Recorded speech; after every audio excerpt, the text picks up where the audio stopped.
बहुत समय पहले की बात है। एक छोटे से गांव में एक दादी रहती थी जो बहुत ही गरीब थी। उनके दो छोटे जवान बेटे थे, सोहन और मोहन। दोनों हर दिन सुबह सुबह जंगल में बकरियां चराने जाया करते थे। लौटते समय वे जंगल से कुछ सूखी लकड़ियां भी तोड़ लाते थे, जिससे उनका चूल्हा जलता और खाना बनता। एक दिन सुबह सुबह दादी ने दोनों बेटों को आवाज लगाई, सोहन, जल्दी उठो बेटा, आज गांव में मेले का दिन है, लेकिन पहले जंगल से लकड़ियां और बकरियां लेकर आ जाना, फिर हम सब मेले चलेंगे। दोनों भाई खुशी खुशी उठे और जल्दी जल्दी बकरियों को लेकर जंगल की ओर निकल पड़े। रास्ते में मोहन बोला, भैया, आज मेले में बहुत मजा आएगा। मैं तो कोरमा और जलेबी जरूर खाऊंगा। सोहन मुस्कुराते हुए बोला, हाँ मोहन, लेकिन पहले लकड़ियां तोड़नी जरूरी है, वरना दादी खाना कैसे बनाएगी। दोनों जंगल में पहुँचे और बकरियों को चराने लगे। तभी सोहन को एक अजीब सी आवाज सुनाई दी। उसने इधर उधर देखा तो एक पुराने कुएं के पास से वो आवाज आ रही थी। सोहन ने घबराते हुए कहा, मोहन, इधर आओ, सुनो ये कैसी आवाज आ रही है। मोहन भी दौड़कर वहां आया। दोनों ने देखा कि कुएं के अंदर कोई मदद की गुहार लगा रहा है। सोहन ने हिम्मत करके कुएं में झांका तो वहां एक बूढ़ा साधु फंसा हुआ था। साधु ने करुण स्वर में कहा, बच्चों, मुझे निकाल लो, मैं कई दिन से यहाँ फंसा हूँ। तब सोहन और मोहन ने तुरंत अपनी रस्सी निकाली और कुएं में डाल दी। बड़ी मुश्किल से उन्होंने साधु को बाहर निकाला। साधु ने बाहर आकर गहरी सांस ली और बोला, बेटों, तुम दोनों बहुत नेक दिल हो, मैं तुम्हारी मदद का बदला जरूर दूंगा। फिर साधु ने अपनी झोली से दो छोटे छोटे थैले निकाले और बोला, लो सोहन और मोहन, ये जादुई थैले हैं, इनमें से जब चाहो खाना निकाल सकते हो, लेकिन एक शर्त है, जब तक तुम मेहनत करोगे और सच्चाई का रास्ता नहीं छोड़ोगे, तभी ये थैले अपना जादू दिखाएंगे। सोहन और मोहन खुशी खुशी थैले लेकर घर लौटे। दादी ने जब उनके हाथ में जादुई थैले देखे तो हैरान हो गई। सोहन ने सारा किस्सा सुनाया। उस रात पहली बार उनके घर में स्वादिष्ट भोजन बना। दादी ने खुश होकर कहा, बेटा, आज से हमारे घर में भूख और गरीबी नहीं रहेगी, लेकिन याद रखना, कभी लालच मत करना। इतना कहकर सब ने खूब अच्छे से भोजन किया और सो गए। जब सुबह हुई तो सोहन और मोहन ने अपनी कुल्हाड़ी उठाई और जंगल में लकड़ियां काटने चल दिए। सोहन रास्ते में जाते जाते मोहन से बोला, भाई, अब हम इन लकड़ियों का क्या करेंगे?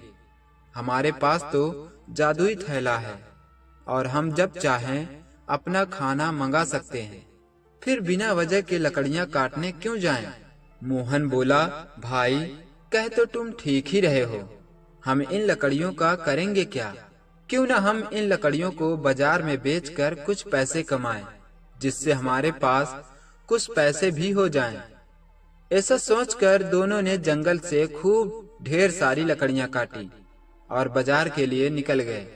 रास्ते में मोहन को खूब तेजी की भूख लगी, तो मोहन ने सोहन से कहा, भाई, क्यों ना हम कुछ देर यहीं रुककर भोजन कर लें और साथ ही थोड़ी देर विश्राम भी कर लेते हैं, उसके बाद बाजार चलेंगे। सोहन ने कहा, ठीक है। ऐसा कहकर दोनों एक पेड़ के नीचे बैठ गए।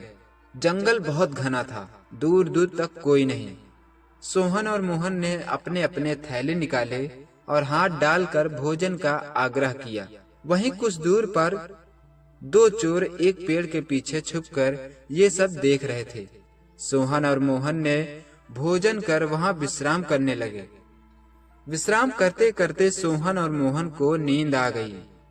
तभी मौका पाते ही चोरों ने सोहन और मोहन के थैलों को चुरा कर वहां से 9-2-11 हो गए।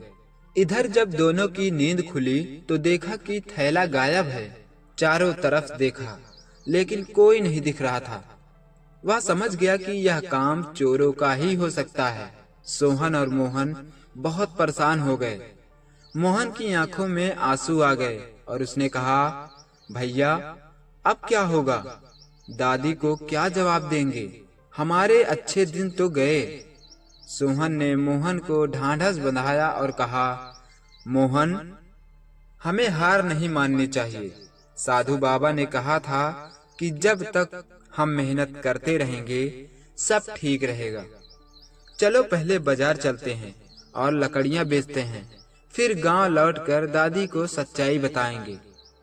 दोनों भाइयों ने हिम्मत जुटाई और बाजार पहुंचकर लकड़ियां बेच दी। थोड़े पैसे मिले पर मन भारी था। गांव लौटकर उन्होंने दादी को सारा हाल बताया। दादी ने कहा, बेटा परेशान मत हो, जैसा कर्म करोगे वैसा फल मिलेगा। साधु बाबा फिर कभी आएंगे या भगवान मदद जरूर करेंगे। रात को तीनों ने बस रोटी और नमक खाया और भगवान से प्रार्थना की। उसी रात सोहन को सपना आया। साधु बाबा उसके सपने में आए और बोले, सोहन डरो मत, तुम्हारी मेहनत और सच्चाई की परीक्षा हो रही थी। कल सूरज उगते ही पुराने पीपल के पेड़ के नीचे जाना, तुम्हें अपनी चीज वापस मिल जाएगी। सुबह होते ही सोहन और मोहन उस पीपल के पेड़ के पास पहुंचे। वहां क्या देखते हैं, वही दोनों चोर बेहोश पड़े हैं और उनके पास दोनों जादुई थैले रखे हैं। तभी गांव के कुछ लोग वहां भी आ पहुंचे। गांव वालों ने चोरों को पकड़कर खूब फटकार लगाई और पंचायत में ले गए। पंचायत में प्रधान जी ने फैसला सुनाया। सोहन और मोहन ने ईमानदारी और मेहनत से अपनी चीजें वापस पाई हैं। चोरों को उनकी गलती की सजा मिलेगी और दोनों भाइयों को गांव में मेहनत और सच्चाई की मिसाल माना जाएगा। सोहन और मोहन ने अपने थैले वापस लिए और दादी से कहा, अब हम कभी मेहनत करना नहीं छोड़ेंगे, चाहे जादू हो या नहीं, पर मेहनत ही सबसे बड़ा जादू है। दादी मुस्कुराई और बोली, यही सच्चा धन है बेटा। इसके बाद तीनों का जीवन खुशहाल हो गया और गांव में उनकी ईमानदारी का मिसाल दिया जाने लगा। हमें इस कहानी से यह शिक्षा मिलती है कि सच्चाई और मेहनत का फल कभी व्यर्थ नहीं जाता। जितनी भी मुश्किलें आए, कभी ईमान और मेहनत का दामन न छोड़ें। दोस्तों, यह कहानी आपको कैसी लगी कमेंट में जरूर बताएं और साथ ही ऐसी ही शिक्षाप्रद कहानियां सुनने और देखने के लिए हमारे चैनल को सब्सक्राइब करें और बगल में दिख रहे घंटी को जरूर दबाएं, क्योंकि मेरे इस चैनल पर हर रोज ऐसी ही कहानियां मिलती रहती हैं। मिलते हैं अगली वीडियो में एक नई और दिलचस्प कहानी के साथ। तब तक इस कहानी का आनंद लें।